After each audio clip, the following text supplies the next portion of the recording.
Hi, this is Scarlett's mom, and I'm going to read you the book called Rabbit's Perfect Party.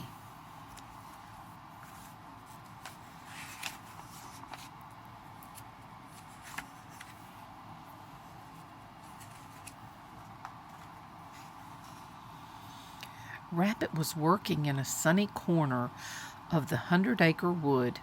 He moved through his garden, picking the last of his carrots. Then he stored them in his shed, with all the pointy ends facing one way and the rounding ends facing the other. Another year's harvest was over. Everything had gone perfectly.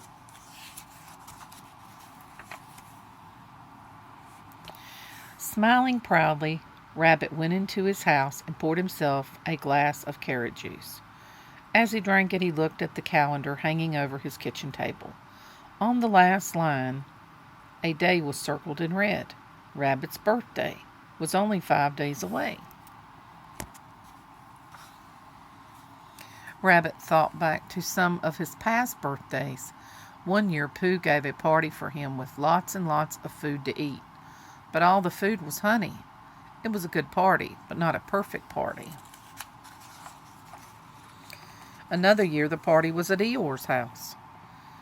There was hardly any room inside.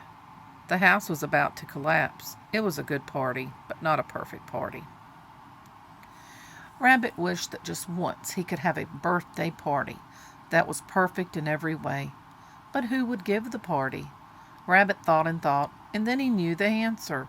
He, Rabbit, the cleverest animal in the 100-acre wood, would give his own perfect party. Rabbit decided to keep it a secret because for a party to be perfect, it had to be a surprise. Rabbit pulled out his calendar and began to make plans. There were 5 days left before his birthday. Each day he would do a different job to get ready for the party. That way, when the big day arrived, all would be perfect.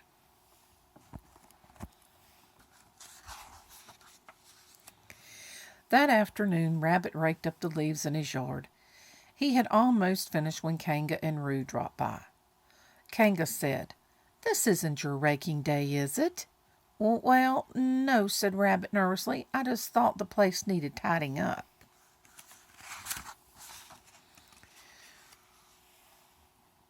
Roo jumped into a pile of leaves, shouting, "Let's play!"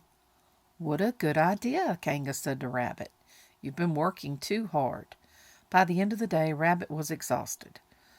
Not from working, but from watching Roo scatter leaves all afternoon. Now Rabbit had to rake leaves all over again, so the yard would be perfectly clean. The second day, Rabbit made decorations and planned the party games. He painted a neat banner that said, "Happy Birthday, Rabbit." He was just finishing it when Owl wandered by. "Well, well, well," said Owl. "What have we here?" Rabbit hid the banner behind his back. But the "ha" was still showing at one end, and the "t" was showing at the other. "I know your secret," said Owl. Rabbit's ears drooped. "You do? Of course, you're making a sign that says hat." "Which reminds me," said Owl, "did I ever tell you about the hat my Uncle Timothy wore?" For once, Rabbit was happy to hear about Owl's great Uncle Timothy. On the third day, Rabbit baked the perfect birthday cake. It was a carrot cake, of course. While it was in the oven, Pooh and Piglet came by to visit.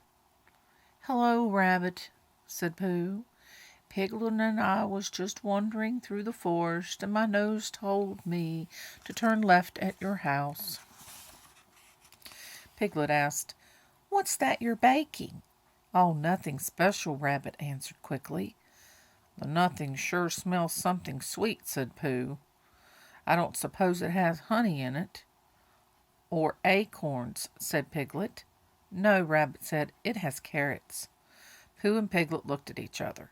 "I'm sorry, Rabbit," said Pooh, "but my nose just told me that we turned the wrong way.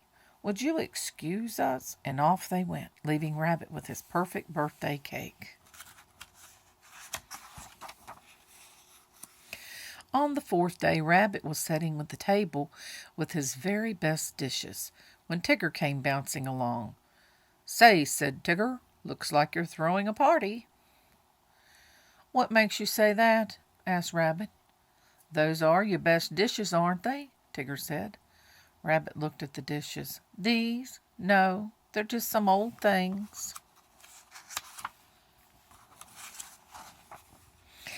Tigger said, "I love setting the table. That's what Tiggers do best." Yes, I know," Rabbit gulped.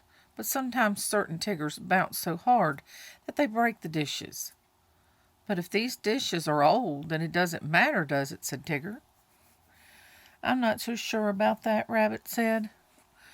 For the next hour, Tigger bounced around the yard, tossing dishes on the table as he went. Rabbit was right, with him catching every single dish before it fell.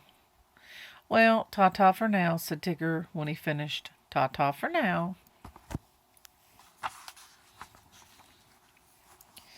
At last it was the day of the party.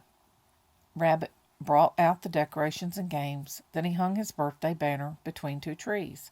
Finally, he set the birthday cake on the table among all his beautiful dishes. Rabbit stepped back to admire his work. At last everyone would see what a perfect party looked like.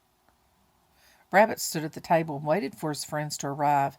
He waited and he waited, but no one came. What could possibly be wrong? Everything had gone perfectly.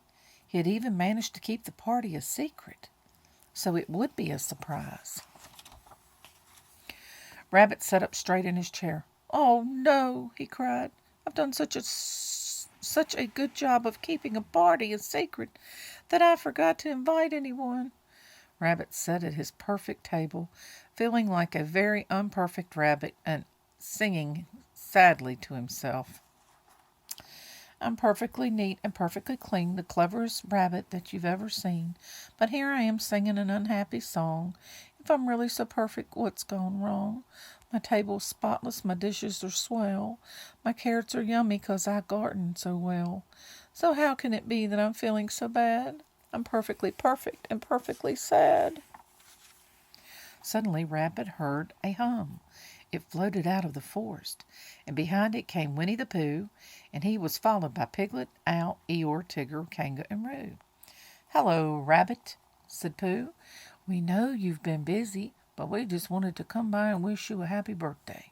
"Oh, thank you," said Rabbit. "Thank you all." Then Rabbit smiled and said, "I just happened to have a party waiting, and you're all invited." Everybody had a wonderful time. They ate and they talked, they giggled and played games all afternoon. Some of the dishes broke, the cake fell over sideways, and the banner did come down. But Rabbit didn't mind at all. As long as his friends were there, it was a perfect party for him. Yay. And that was called Rabbit's Perfect Party. Sorry if there were any mistakes. I've been not feeling too well these days. So I hope you enjoyed it. Have a blessed and wonderful day. And I got this at the library, so you might want to pick it up at the library. They might have it.